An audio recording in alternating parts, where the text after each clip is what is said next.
Namaste, Namaskaram, Vanakkam, Namo Namaha, Jai Ganesha. Today's video, the wisdom of the Tripundra. Om Namah Shivaya, Om Namah Shivaya. These are the three sacred marks of the Saiva Hindu. And of course, we see them on the forehead of Mahadev Shiva and his two sons, Ganapati and Skanda Muruga. So let's dive deep into the wisdom of this Tripundra of the Saiva Hindus. So this is something that we Saiva Hindus put on every day. It's the holy ash of vibhuti, and it's made from cow dung, refined cow dung. This beautiful white ash, representative of burning up three things: greed, anger, and lust. Now, in the Hindu Yoga Dharma, and here at the ashram, we love to present these things obviously in English so that everybody can understand in general, but then obviously give credence to the Sanskrit, which of course is the ancient Aryan or noble language of the Hindus. So think about it, folks. Greed, anger, lust. These are the three things that really can make our life miserable and the lives of those people around us. If we're greedy, if we're angry, if we're lusty.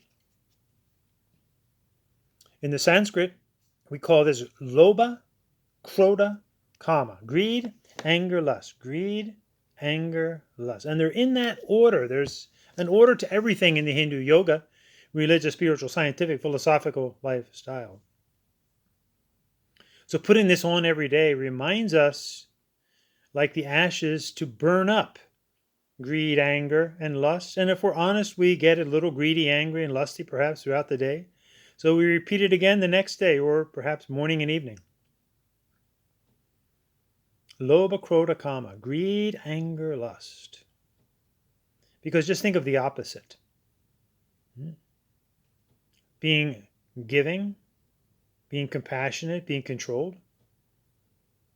And actually we find this in the Vedas, in the Brihad Aranyaka Upanishad, the famous Forest Wisdom Upanishad. Remember, all the Vedantists out there, we need to start at the beginning, not the end. The end is the conclusions that we have arrived at from having followed this Hindu lifestyle from beginning to end. So in Brihad Aranyaka Upanishad, the great forest wisdom, which beautifully has in the beginning a very famous sloka that we always use, and certainly at the end of all of our satsangs, where we declare asatoma sadgamaya, tamasoma jyotirgamaya, mrityorma amritam gamaya.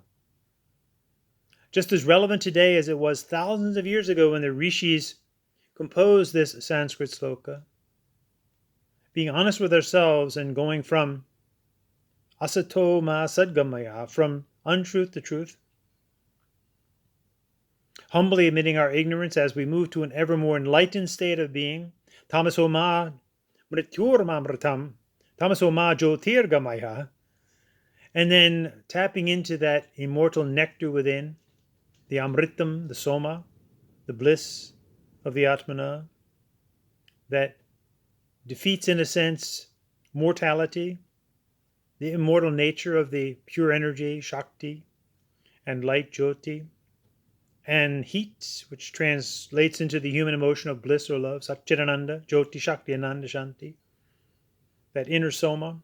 Mrityorma amritam gamaya, Om Shanti, Shanti, Shanti, seeking peace.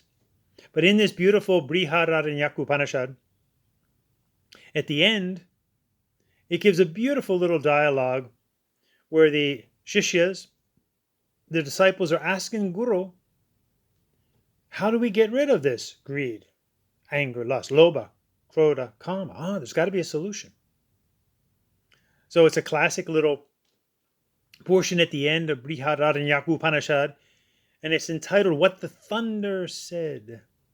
So they're likening now the rolling of the thunder to the syllables da, or dar,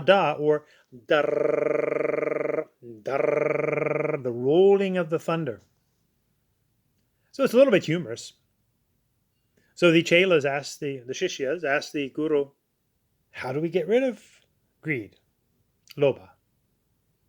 And the Guru says, Da. And of course, they all know Sanskrit, so he's waiting for them to figure it out. Da, what does he mean by da? Dana. Yes. Giving. The way to defeat greed, selfishness, is to be more giving. See how this makes perfect sense in general? And then we have to respect the way this is specifically taught, and in this case, in the Hindu yoga religion, Hindu Dharma. Okay. Problem 1, solution 1. The next one, Grodha, anger. So the Shishya say, Guruji, how do we get rid of this anger? And he says, da. Waits again to see if they figure it out. What's he mean by da this time? Dayadvam. Dayadvam is another Sanskrit word for karuna, compassion. The way to defeat anger, which is a state of mind, right? We can choose to drive to that state or not, if you will. The way to defeat anger, Grodha, is by dayadvam, be compassionate. We'll get back to that one in a minute. Third problem, lust. And by lust here we mean excessive desire for anything. Food, money, sex, power. And desires we will have as human beings, right? We can't eradicate them all. Actually, we want to have good desires, good things. Just get rid of the bad desires and excessive desires. So what's the solution, Guruji, to kama or excessive desire? He says, let me think. You know what he's going to say. Da. So he waits for them to figure this one out. Dana, what's he mean here? Damyata. Damyata means control, another word for restraint or yama in the Yoga Sutras. And we'll get to that in a moment. We'll see how this played out beautifully in the Yoga Sutras as well. So here we have the problem, the human problems of greed, anger, lust, defeated by giving, compassion, control. Lobha, Grodha, kama, dana, dayadvam, damyata. But this is also the Hindu, yoga, religious, spiritual, scientific, philosophical lifestyle. Is not dana, giving, good karma? That's karma yoga. That's your first yoga as a Hindu. Remember, folks, all of you out there misrepresenting yoga, oh, shame on you. The Sanskrit, Tamil, Hindu word yogi, yogam, actually has nothing to do with your physical body, folks. It's a shocker. Yuj Atman Brahmancha, to yoke to your Atmana and then Brahman, which is not God. Those of you that have listened to our many other podcasts and watched our videos, you know we've gone over this many times. So the prefix is all important. How do Hindus achieve this Atmadarshana, Paramodharma, or spiritual realization? Through trying to do the right thing, right? We make mistakes, but we're trying. Karma yoga, good karma. That's the first one. Dana, giving. Giving is good karma, as opposed to being greedy, which is bad karma. First one. What's the second one? We defeat Grodha or anger by dayadvam, compassion. Compassion is bhakti yoga, devotion, heartfelt devotion. There's emotion involved, passion. Passion is not wrong, but it's how it's directed. Devotion is, importantly, how we direct that devotion. That's why karma yoga is always first, because we can be devoted to the wrong thing or the wrong person for a short period of time, for a long period of time, for decades. Those into phony yoga today, they're fully devoted to something that is totally bogus, if you will. So compassion is bhakti yoga, the second yoga. Heartfelt devotions, bhakti yoga. Remember, devotion is a common English word. Bhakti yoga specifically Hindu. And remember, without devotion, you won't be successful in anything that you do. But again, it's got to be predicated upon karma in order to do the right thing. Remember, there are very intelligent, devoted people in the mafia. Career criminals. So now number 3, kama or excessive desire. How do we solve that? Through restraint or control. This is now Raja Yoga, control. Chittavritta Nirota, controlling the mind, if you will. So in these three stripes, Lobha, Krodha, Kama, greed, anger, lust, and their solutions, Dhana, Dayadvam, Damyata, be giving, be compassionate, be controlled. We also have our classic lifestyle, our Hindu yoga lifestyle of Karma Yoga, Bhakti Yoga, Raja Yoga, and what's number 4? Gyan Yoga. That's the bindu. Now you have hit the target. You hit the mark. Karma Bhakti Raja leads to jnana, or the inner awakening of inner knowledge, through having gone through the outer knowledge. Jnana is twofold. The outer knowledge, which awakens the inner knowledge. Gyan Yoga, the 4 classic yogas of Hinduism. And remember, of all of our classic Hindu yogas, the only one that was not supposed to be displayed and out front was the very one that is. That's Hatha Yoga. And all of our classic texts will state this. Hatha Yoga Pradipika, Giranda Samhita, Siva Samhita, the Siddhasaranta Bhadati of Yogi Garakanath, basically all say the same thing. Hatha Vidya, Bhaveda Yavate Guya Niveda Tu Prakashavaranam. This knowledge Vidya of Hatha is powerful Bhaveda. When you keep it secret, Guya, cave, Muruga, Skanda, youthful loving warrior. And it loses power, Niveda, when you too display it. Prakash Varanam. It's a shame, huh? Shame on the invaders, but shame on us Hindus for not standing up for the Dharma. And some even capitulate to it. So our classic 4 yogas are right there. And notice in, for example, the Yoga Sutras, which were written by the Saiva Hindu Guru. He was a Saiva Hindu. The third pada is what? Vibhuti pada. Vibhuti, the powers that come from karma and bhakti. Notice that in the Yoga Sutras, the Ashtanga portion doesn't come in the beginning, comes at the end of the second pada. In other words, there's a lot of preparation before you get to restraint. Remember, that was the third one, restraint. Damyata, yama, restraint. First of all, one had to go through the understanding of Hindu Dharma and good karma and bhakti yoga in order to get to now Raja Yoga, because the Yoga Sutras are often called the Raja Yoga Patanjali. And then we get into the yamas of the restraints, which are extremely severe. They've been totally distorted today to suit the agenda of divorcing yoga from Hinduism. Very, very bad behavior. Bad karma. The first one, greed. It's all greed. Taking the Hindu sacred yogas and turning them into businesses and brazenly having videos of how to make 6 figures as a yoga teacher. That's just flat out greed. That's number 1 problem. Greed. And many of our Indian Hindus have succumbed to this. And many of the cult leaders, past and present, have succumbed to this greed, anger, lust. So remember, the Yoga Sutras start out with having a good foundation, a pramana, and getting rid of viparya and vikalpa, ignorance and false knowledge and delusion, vikalpa, by not understanding the words that we say. So, the wisdom of the Tripundra. Interestingly, the Tripundra we can see coming out of the Shiva Lingam, the Absolute. Out of the Absolute comes the work, the Big Bang of life, karma, with full-on devotion, concentration, bhakti, raja, to the fulfillment of where we are now. So here's something interesting. So this is a nice little stocking cap.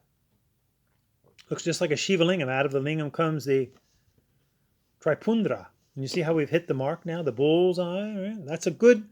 We don't want to make fun of the Bindu, as many people have done, but the bullseye here is a good. This is our aim. AIM. Mother Saraswati's Bija mantra. Our aim is to hit the target. Gyan Yoga. By living karma bhakti raja to jnana, by getting rid of greed, anger, lust, by giving, compassion, control.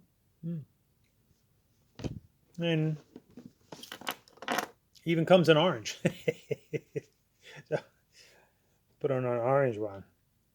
So as we get rid of Lobha, Grodha, Kama, greed, anger, lust, we hit the target in the middle, the wisdom of the Tripundra. Om Namah Shivaya, Om Namah Shivaya, Om Namah Shivaya.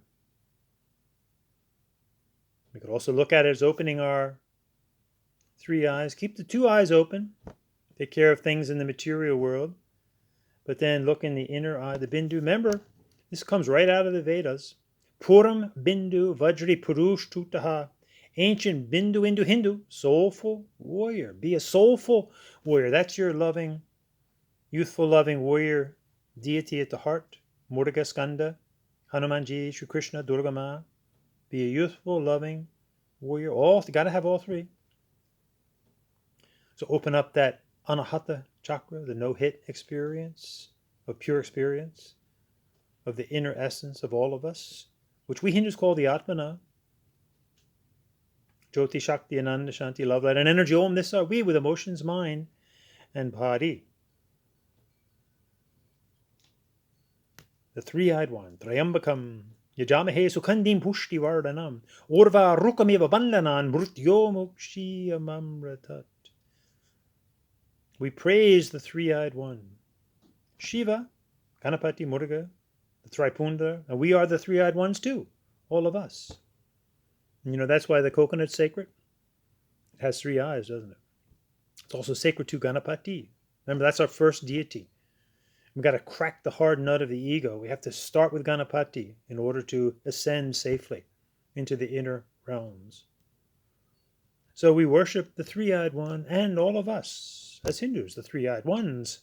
Trayambakam Yajamahe, to worship the three-eyed one. Sukhandim Pushti Vardhanam. Beautifully fragrant. That's why we always burn agarbatti. Beautifully fragrant and increases pushti, our inner sense of nourishment, nourishing the soul food. Ana. Atma. Soul food. Ana, Atma. Ana. Jnana. So many Sanskrit words have A-N-A in them. Ana is our first and last food as respiration, and Ana, A-N-N-A, is food itself. That's why we say Annapurane, Sarapurane, when we say our grace for our food, full of truth. And in that case, full of the vital breath of Shiva. Annapurane, Sarapurane, Sankara Palavalave, Yana Varagya Siddhyartham Bhiksham Dehicha Parvati. Trayambakam Yajamahe Sukhandim Pushti Vardhanam. And just live the lifestyle. And just like the cucumber, when it's fully ripe, it'll have that magical moment when it just releases from its bondage, from its vine, and falls to the ground. So too, if you just keep up the lifestyle, karma, bhakti, rajan, as a Hindu, if you've chosen the Hindu religious, spiritual, scientific, philosophical lifestyle, and remember, anybody can become a Hindu, but never ever start to teach until you actually do become a Hindu. And that requires a lot of study and a formal name change. That's the Namakarana Samskara, entrance into Hinduism. So right away you know who's teaching real yoga or not by their very name itself. Sadly, 99% of what you find out there under the guise of yoga is totally unethical. It's asat.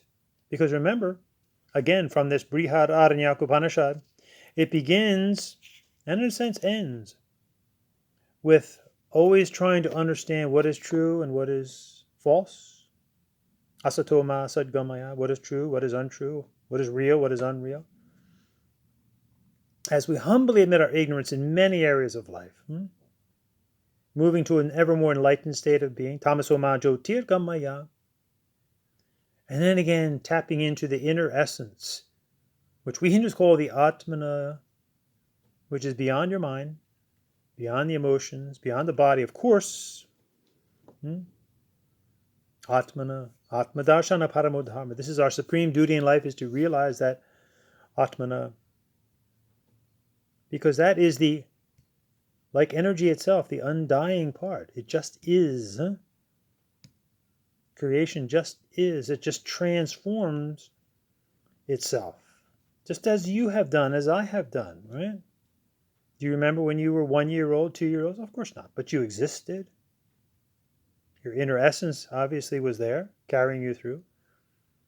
So it's not that important that you actually remember being 1 or 2, but it continues on. That's reincarnation in this very life, Reincarnation is the fact of life as things change form, which is happening all the time. That's why we end with Mrityorma Amritam Gamaya. And then we want to seek peace, but a peace that's through strength and justice. Shanti, Shanti, Shanti. So, Tripundra, for all of you who worship Mahadev Shiva, who respect Mahadev Shiva and the Tripundra, hopefully this has been a powerful lesson for you. I know it was for me the first time I heard about the Tripundra. So again, let's end with Asato ma sadgamaya, Tamaso ma jyotirgamaya, Mrityorma amritam gamaya. Lead me from untruth to truth, from my ignorance to a more enlightened state of being, tapping into that immortal nectar, that amritam within, seeking peace, peace, peace through strength and justice. Om Shanti, Shanti, Shanti. Om Namah Shivaya, Om Namah Shivaya, Om Namah Shivaya, Om.